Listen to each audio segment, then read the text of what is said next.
요즘은 이제 누군가를 따르는 사람들이 참 많습니다.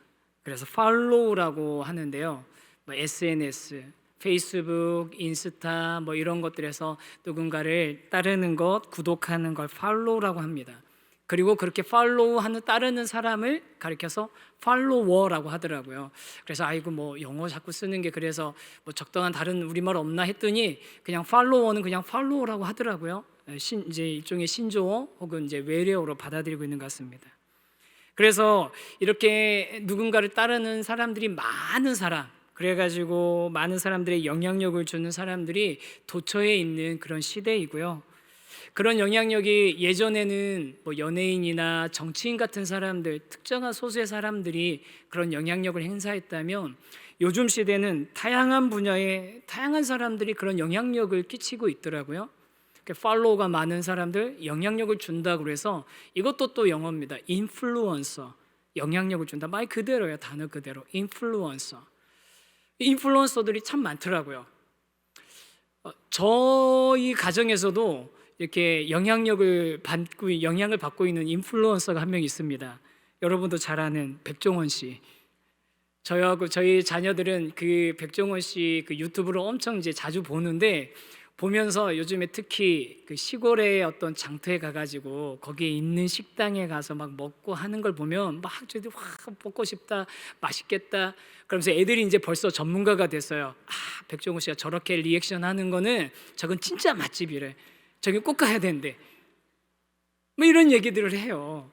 그렇게 얘기하다가 마지막에는 이제 문제가 하나 있어요. 부작용이 있는데 꼭 끝날 때쯤 되면 뭐 먹을 거 없어로 끝이 납니다.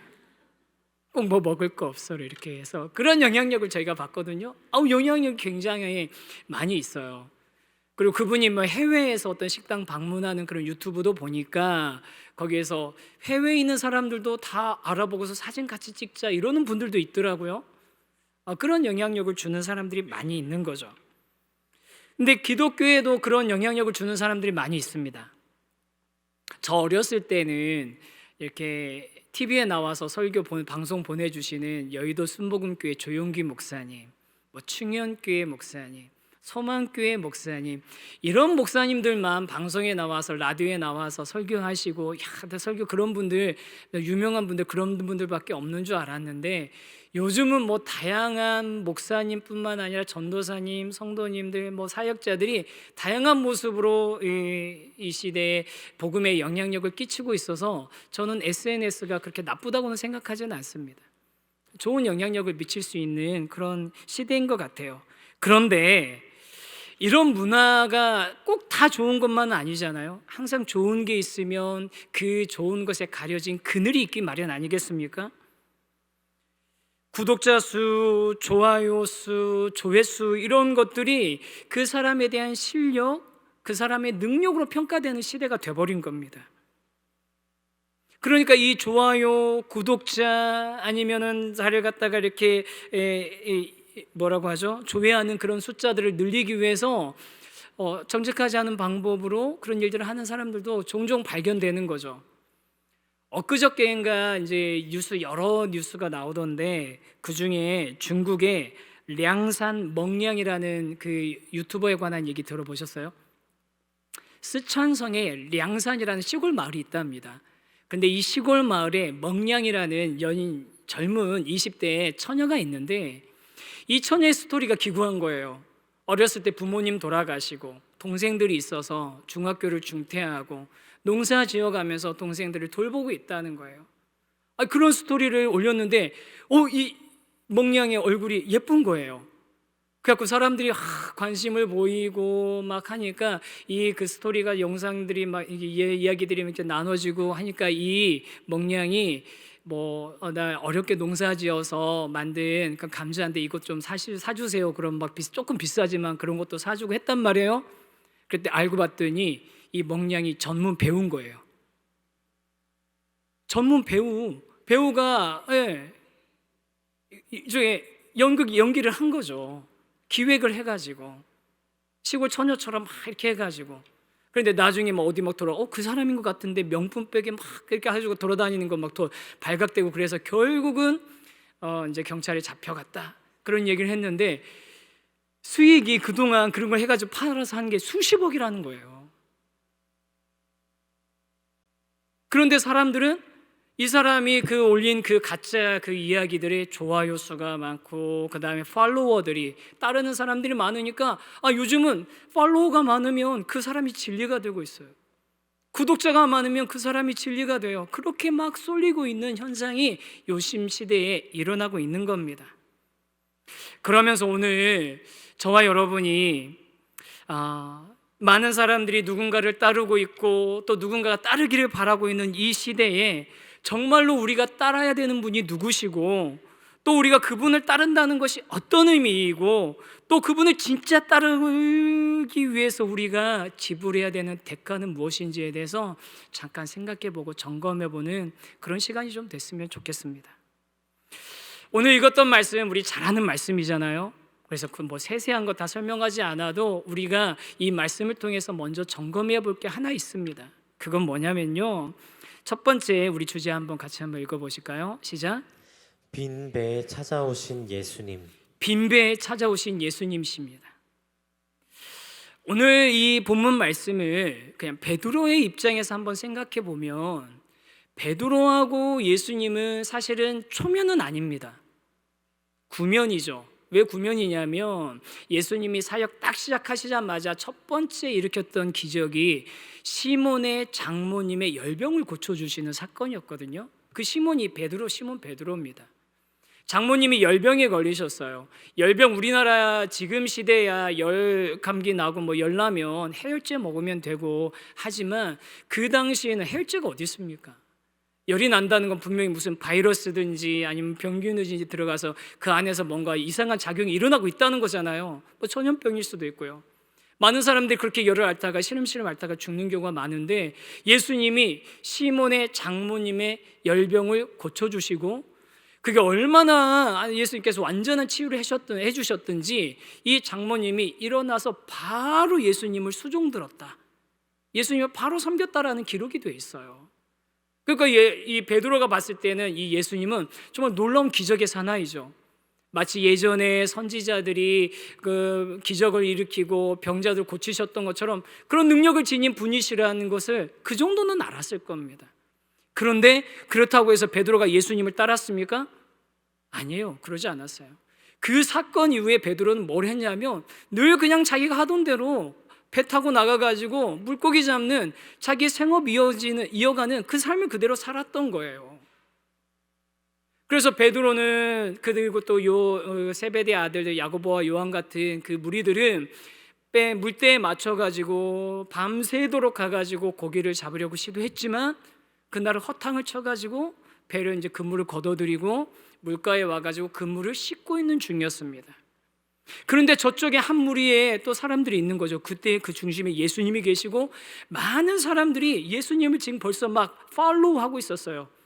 예수님 벌써 지금 인플루언서가 된 겁니다. 그 시절에 예수님을 막 팔로우하고 있는데 막 쫓아왔는데 예수님이 딱 베드로의 배 앞에 오셔서 그 배로 들어오십니다.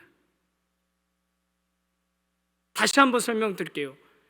베드로가 예수님을 자기 배로 초청했습니까? 베드로가 예수님을 쫓아다니면서 예수님 내 인생 가운데 오셔서 뭔가 좀 해달라고, 나를 어떻게 해달라고 했나요? 요청했나요? 아니요. 베드로는 관심 없었어요. 베드로는 자기 생업에 관심 있는 상태로 살아가고 있는데 그런 상태에 있던 베드로에게 예수님이 딱 다가오셔서 그 배에 올라타시는 거죠.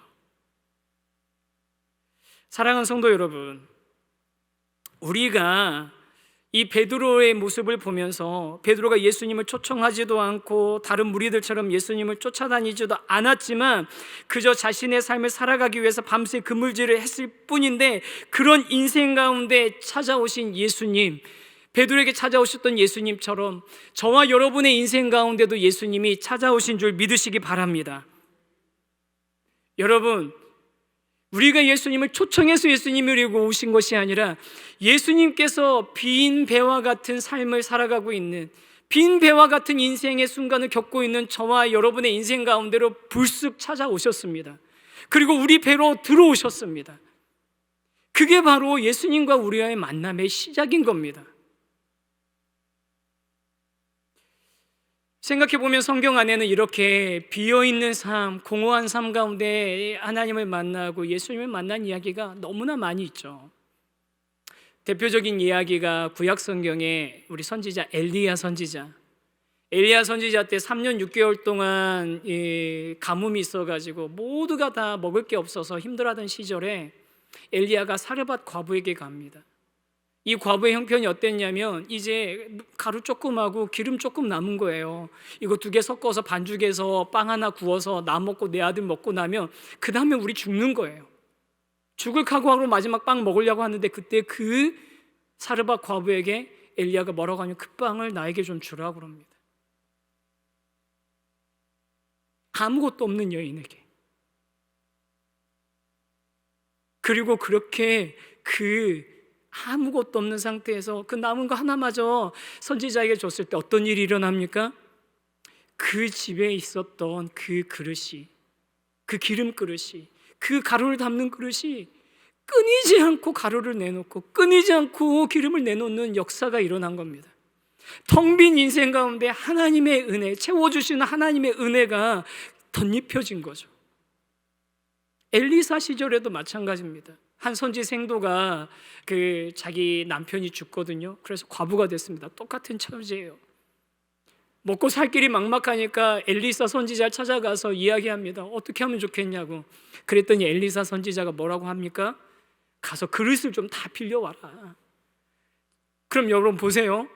가난해서 먹고 살 길이 없는 사람의 그 과부의 집안에 뭐만 가득 차 있습니까? 빈 그릇만 가득 차 있죠. 빈 집에 빈 그릇만 가득 차 있는데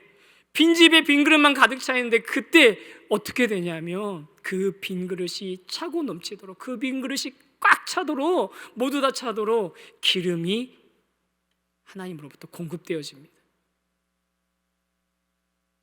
예수님이 갈릴리 가나의 혼인잔치에서 텅 비어있는 그 포도주 항아리를 물로 채우셔서 포도주를 만드시고, 수가성에서 갈급해 있던 그 여인에게, 텅 빈 마음으로 공허한 마음으로 살아가고 있던 그 여인에게 다가가셔서 영원히 솟아나오는 샘물을 말씀해 주셨던 것처럼 빈 인생, 공허한 인생, 텅 비어있는 그런 삶일 때, 텅 빈 배일 때 예수님 우리 인생에 다가오셨고, 그런 예수님을 통하여서 우리 인생이 정말로 우리가 스스로 만들어낼 수 없는 기쁨, 우리가 스스로 만들어낼 수 없는 진짜 만족을 주시는 은혜를 경험하게 하신 줄 믿습니다.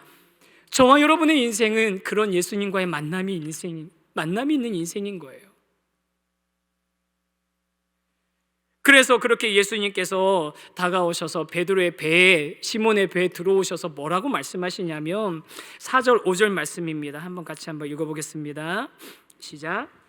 말씀을 마치시고 시몬에게 이르시되 깊은 데로 가서 그물을 내려 고기를 잡으라.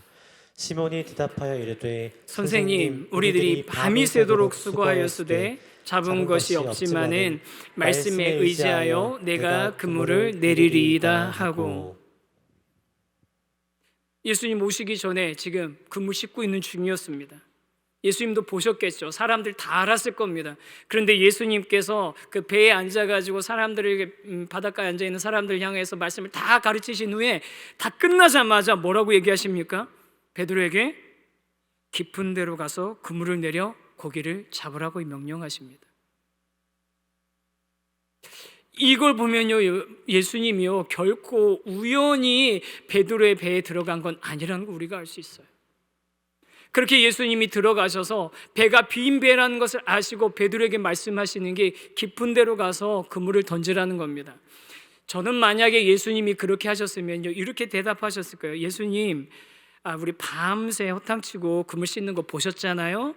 저 지금 이거 정리 딱 끝내고 집에 가서 한숨 자고 오늘 저녁 물때 됐을 때 다시 나와서 조업해야 되니까 예수님 그냥 말씀 끝나셨으면 이제 그만 배에서 내려주시죠. 앞에 얘기는 안 하더라도 뒤에 얘기는 꼭 했을 것 같아요. 예수님 좀 곤란한 말씀 좀 드려야 되겠는데 저희 이제 정리해야 되니까 배에서 좀 내려주시면 안 될까요? 아마 이 정도로는 했겠죠. 설마 제가 예수님 만남 싸가지 없게 하긴 했겠습니까? 이 정도는 했을 거예요. 제발 좀 내려주시면 안 될까요? 근데 속마음은 뭡니까? 빨리 좀 내려주시지. 다 해봤는데 분명히 그런 마음이었을 거예요. 저 같으면 베드로라고 안 그랬겠습니까? 다른 어부들이라고 안 그랬겠습니까? 그런데 베드로가 지금 어떤 상태였냐면 그 마음이 낮아지고 비워져 있는, 완전히 비워져 있는 겸손한 상태였었던 겁니다. 겸손한 마음, 낮은 마음, 가난한 마음이 되어 있었기 때문에 예수님이 말씀하시니까 이게 터무니없는 말씀이라는 걸 알면서도, 터무니없는 명령이라는 걸 알면서도 어떻게 하냐면 순종을 하는 거예요, 그 말씀에. 그런데 여러분, 이 시대에는요, 예수님께서 하시는 그 말씀에 대해서 우리가 있는 그대로 받아들이고 순종할 수 있는 시대가 아니에요. 우리는 이제 너무 똑똑해져 있고요, 우리는 너무 세상의 이치에 밝고요, 우리는 사리를 너무 잘 분별하기 때문에 예수님이 말씀하시면 그 말도 안 되는 얘기라고 말할 거거든요. 이 시대가 그런 시대입니다. 카일 아이들먼이 쓴 책에 나의 끝 예수의 시작이라는 책이 있어요. 그 책에 보면 요즘 시대에 대해서 이렇게 이야기합니다. 우리는 소셜미디어에 남들에게 보여주고 싶은 것만 올린다. 그렇죠? 남들에게 보여주고 싶은 것만 올리잖아요. 그래서 페이스북 피드를 쭉 훑어보면 하나같이 동화 속 세상 같은 모습만 나타난다. 또 그런 모습을 보면 우리 안의 교만이 똑같이 따라하라고 부추긴다. 소셜미디어를 통해 겸손을 실천하는 건 거의 불가능하다. 그런데도 이런 시도를 하는 사람들이 있어 겸손한 자랑이라는 신조어까지 등장했다. 이 시대가 겸손하게 행동하는 것 자체가 그 겸손을 실천하는 게 불가능한데, 그런데 겸손한 것처럼 보이려고 시도하는 사람들이 있다는 거예요. 그래서 그것을 겸손한 자랑이라는 신조어로 부른답니다. 이 주제에 관한 한 책에서는 겸손한 자랑을 겸손한 척하는 기술이라고 설명한다. 예를 들어 한 사업가는 다음과 같은 트윗을 올렸다. 방금 세금 신고를 했다. 사람들의 말이 맞다. 돈이 많을수록 골치 아프다. 이해가 안 되세요? 그런 삶을 안 살아보셔서 생각해 보세요. 누가 트윗을 올렸는데 글을 이렇게 올렸다. 방금 세금 신고를 했다. 사람들의 말이 맞다. 돈이 많을수록 골치 아프다. 이런 식으로 자신을 겸손한 척하지만 자랑하는 그런 시대를 우리가 살고 있다는 겁니다. 이것뿐만이 아니죠. 다양한 모습으로 겸손한 척하지만 자신을 드러내고 싶어 하죠. 저도 이제 페이스북 안 한 지 수년이 됐는데요. 수년이 안 됐는데 계정이 있는지 없는지도 모르고 막 비밀번호도 지금 잊어버린 상태인데, 수년이 됐는데 수년 전에 제가 올렸던 글을 보면 얼굴이 이렇게 살짝 이렇게 부끄러움 이렇게 살짝 이렇게 약간 열기가 올라오잖아요. 왜 부끄러운 줄 아세요?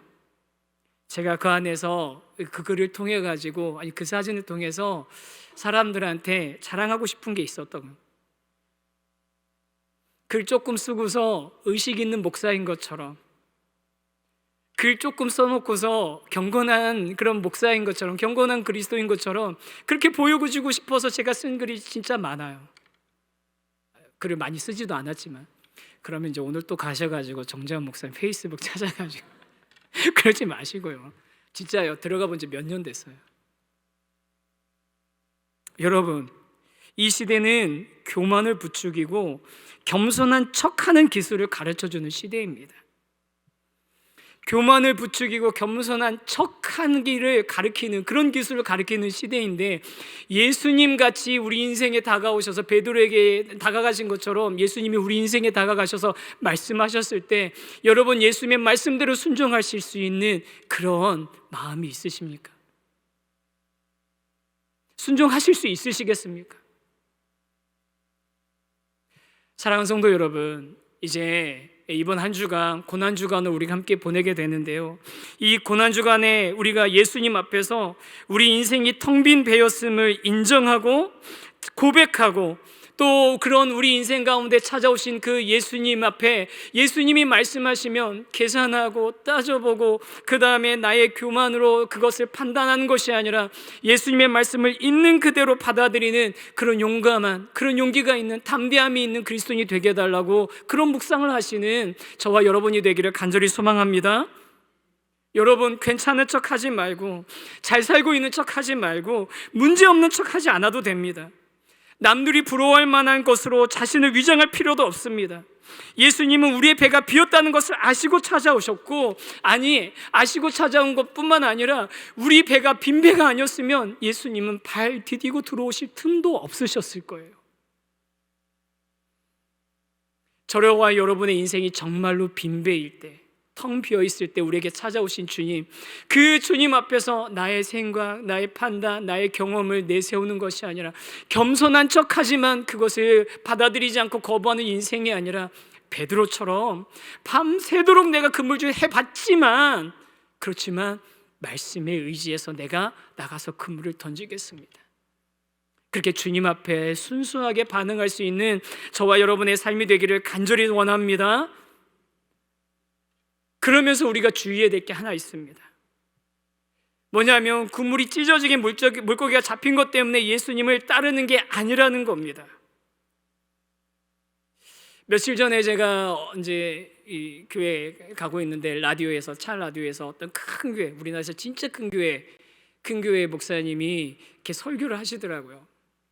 설교를 하시면서 전도서 말씀 모든 것이 다 때가 있고 뭐 그러면 하시면서 지금은 은혜 받을 때고 막 그러면 말씀하시는데, 저는 이 말씀을 도대체 어떻게 풀어내실까 하고 막 궁금해서 듣고 있는데 그 뒤에 이러시는 거예요. 여러분, 우리 성도님들, 예수 믿는 사람들은 가정도 잘 되고 건강하고 사업도 잘 되고 그런 때인 줄 믿습니다. 그러니까 막 아멘 하더라고요. 그래서 제가 라디오 그냥 바로 딱 꺼버렸어요. 여러분, 우리가 예수 믿는 게, 예수님이 우리 배에 들어오셔서 내가 배에서 고기 많이 잡아서 우리 배가 가라앉을 만큼 물고기 많이 잡을 수 있으니까 예수님 믿는 겁니까? 그게 예수님을 기대하는 우리의 기대의 전부인가요? 물론 예수님께서 이 물고기를 잡으신 것이 베드로의 인생 가운데는 예수님을 정말로, 예수님이 누구신지 감지하게 하는 아주 놀라운 사건이었을 거예요. 분명히 그렇습니다. 그런데 예수님께서 정말로 주고 싶으셨던 것은 그 배를 가득 채운, 두 배를 가득 채운 물고기가 아니었어요. 그게 우리가 생각해 볼 두 번째 주제입니다. 우리 두 번째 주제 같이 한번 읽어보겠습니다. 같이 읽습니다. 시작. 자신을 따라오라고 부르시는 예수님. 예수님은 베드로에게 자신을 따라오라고 말씀하십니다. 여러분, 지금 베드로의 반응 보세요. 물고기가 이렇게 많이 잡히니까 그 다음에 베드로는 어떻게 하고 싶었습니까? 먼저는 무서워서 예수님 발 앞에 엎드렸어요. 여러분, 그런 내 존재를 초월하는 어떤 대상을 만났을 때 당연한 반응 중에 하나가 엎드리는 겁니다. 무서워하는 거예요. 모세도 그랬거든요. 모래에서 떨기나무 앞에서 그 불 앞에 하나님의 음성을 듣고 나서 엎드립니다. 두려워합니다. 그런데 그 두려워하고 있는 베드로가 뭐라고 얘기하냐면, 예수님, 내가 예수님 따르겠습니다라고 먼저 얘기했나요? 아니에요. 나를 떠나소서. 예수님, 나를 떠나소서 얘기합니다. 나와는 전혀 다른 그런 차원의 존재인 걸 감지한 거죠. 누구신지는 정확하게 모르겠지만. 그런데 그런 베드로를 향해서 예수님께서 눈을 똑바로 바라보시면서 뭐라고 하시냐면, 너는 나를 따르라, 나를 따르라 라고 말씀하십니다. 10절 말씀 같이 한번 읽어보겠습니다. 시작. 예수께서 시몬에게 이르시되 무서워하지 말라. 이제 후로는 내가 사람을 취하리라 하시니. 이 말씀 똑같이 기록한 마태복음 말씀에는 보다 분명하게 나오거든요. 마태복음 4장 19절 말씀입니다. 이것도 읽겠습니다. 시작. 말씀하시되 나를 따라오라. 내가 너희를 사람을 낚는 어부가 되게 하리라 하시니. 말씀하시되 뭐라고요? 나를 따라오너라. 나를 따라오너라. 따라올래? 따라오는 거 어때? 좋아요, 구독 눌러주세요. 아니요. 예수님은 그냥 명확하게 말씀하십니다. 나를 따라오너라. 여러분, 이건 베드로에게만 하신 말씀이 아니에요.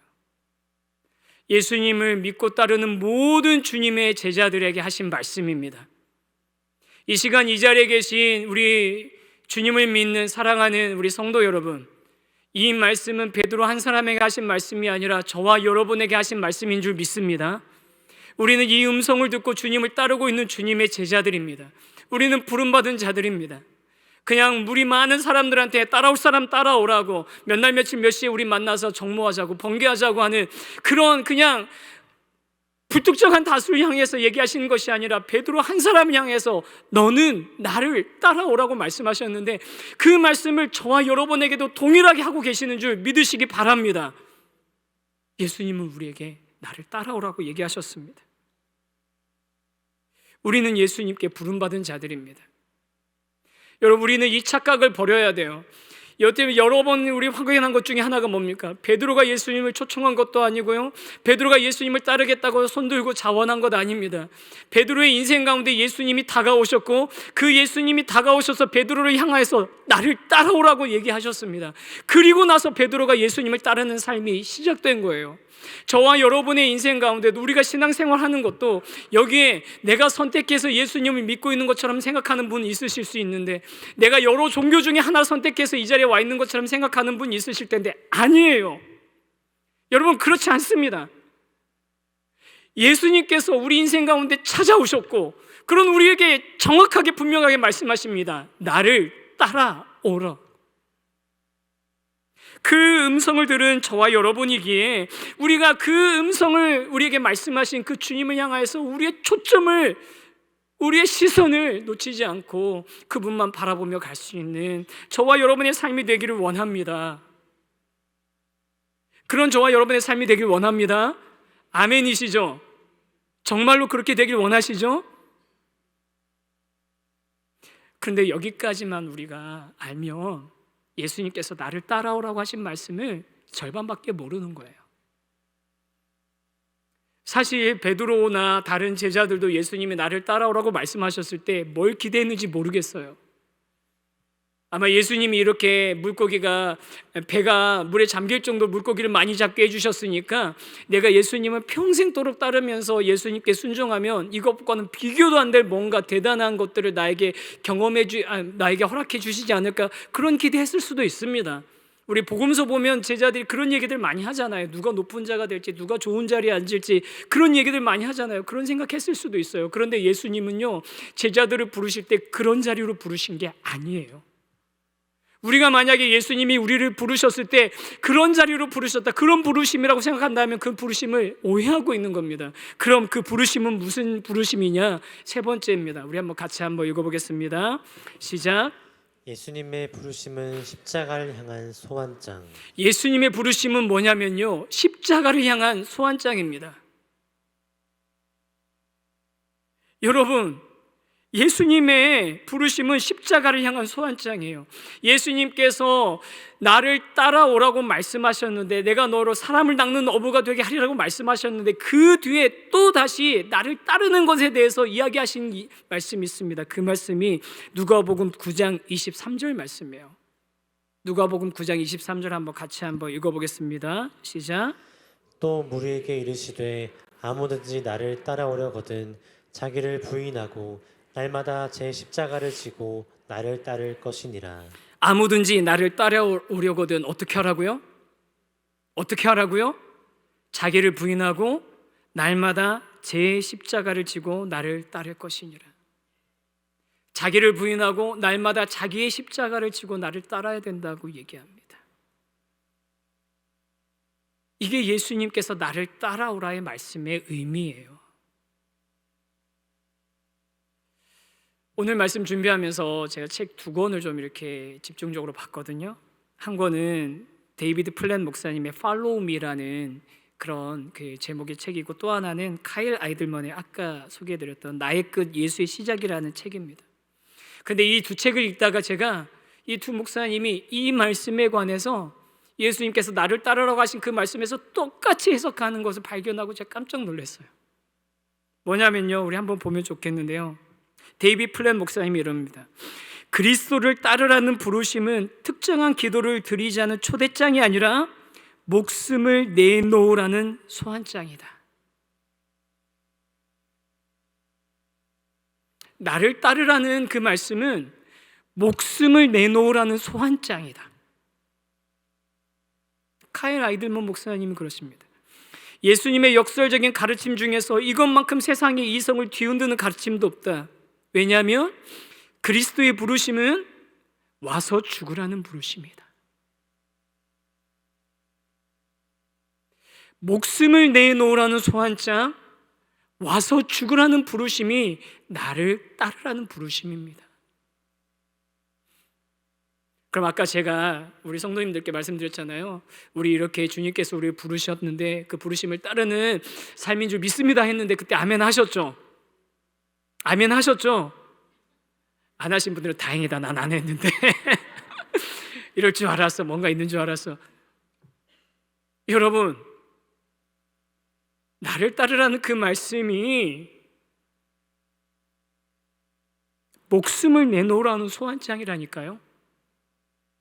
나를 따르라는 그 말씀이 와서 죽으라는 부르심이라니까요.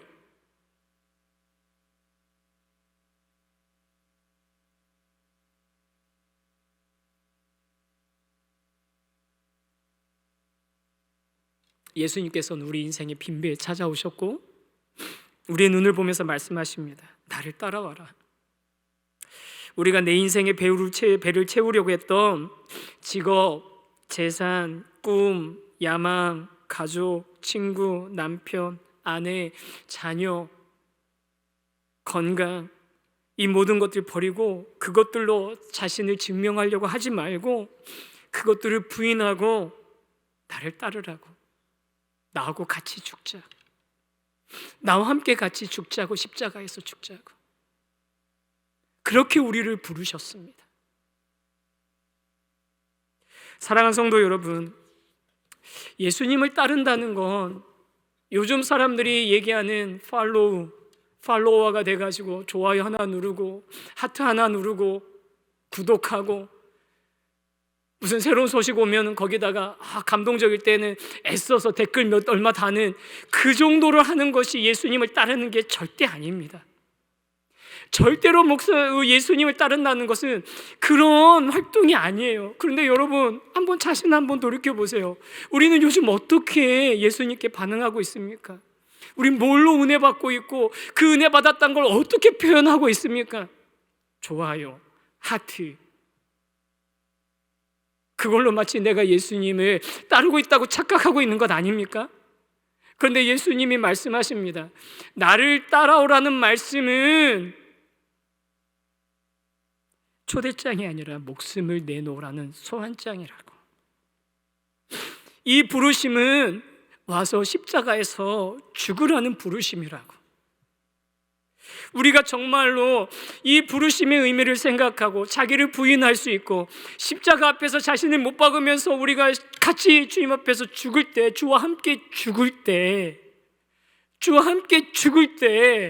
그때 저와 여러분이 진짜로 살아난 역사가 일어날 줄 믿습니다. 우리가 진짜로 죽을 때 살아나는 역사가 일어나는 거예요. 이번 한 주간 고난주간 보내면서, 고난주간은 예수님의 고난을 묵상하는 기간이기도 하지만 주님의 부활을 맞을 준비를 하는 기간이기도 합니다. 예수님의 부활이 나의 부활이 되고 예수님의 부활이 나의 소망이 되기를 원하시는 분이 있으시다면 여러분, 그 전에 반드시 해야 될 게 있습니다. 바로 이 부르심, 나를 따르라는 부르심대로 그 십자가 앞에서 내가 죽는 겁니다. 그 십자가 앞에서 나를 부인하는 겁니다.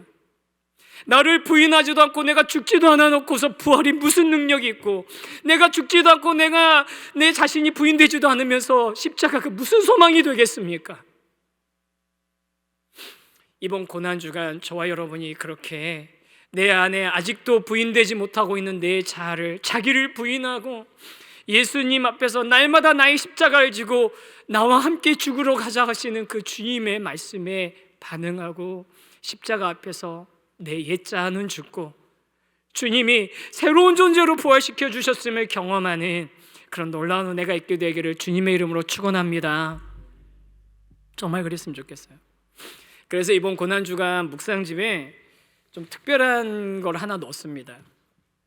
이따 나가시면서 이거 하나씩 꼭 다 받으셔야 되는데요, 오면서 받으신 분도 있는데 맨 마지막 페이지에 보면 내 안에 있는 나에게 보내는 편지라는 편지지가 하나 들어있어요.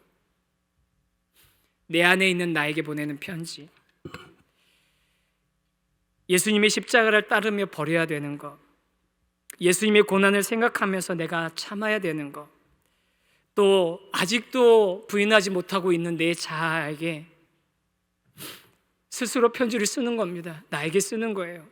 그 편지에 뭐라고 쓰시면 되냐면요, 나는 이제 넓은 길로 가지 않고 좁은 길로 가기로 결정했다고 내 안에 있는 나에게 통보하십시오. 아직도 버리지 못하고 있는 내 자존심, 내 생각, 내 욕망, 그것들을 향하여서 나는 더 이상 이것을 쫓지 않고 나와 함께 십자가에서 죽자는 예수님의 그 부르심에 나는 응답해서 가겠다고, 그 길을 가겠다고, 예수의 길 가겠다고 이야기하십시오. 내 안에 있는 나에게. 나는 와서 목숨을 내어놓으라는 예수님의 소환을 받은 사람으로 나는 거기에 가야겠다고, 그 십자가 앞으로 가야겠다고 내 안에 있는 나에게 편지를 쓰십시오. 그리고 그 편지를 가지고 금요일에 오셔서 그 편지를 우리가 하나님 앞에 드리고, 그리고 주님의 성찬, 애찬에 우리 같이 참여하겠습니다. 애찬으로 하는 이유는 우리 모든 세대가 함께 참여하기 위해서입니다. 모든 세대가 함께 참여하기 위해서 애찬에서 우리가 그리스도 안에서 애찬은 죽고 새로운 예수님의 몸과 예수님의 피로 인해서 새로운 생명 얻은 자임을 확인하는 그런 시간, 또 함께 그 길을 나 혼자 가는 것이 아니라 함께 가는 이렇게 많은 믿음의 동역자들이 있음을 확인하는 그런 시간이 되기를 바랍니다. 이번 한 주간 그렇게 주님 앞에서 우리가 나아갈 때 하나님께서, 우리 주님께서는 우리가 내 능력, 내 결단, 내 힘으로가 아니라 주님이 주시는 능력으로 내 십자가를 지고 나를 부인하며 주님께서 우리에게 맡기신 그 길을 당당하게 걸어갈 수 있는 그런 삶을 저희들에게 주실 줄 믿습니다. 그래서 우리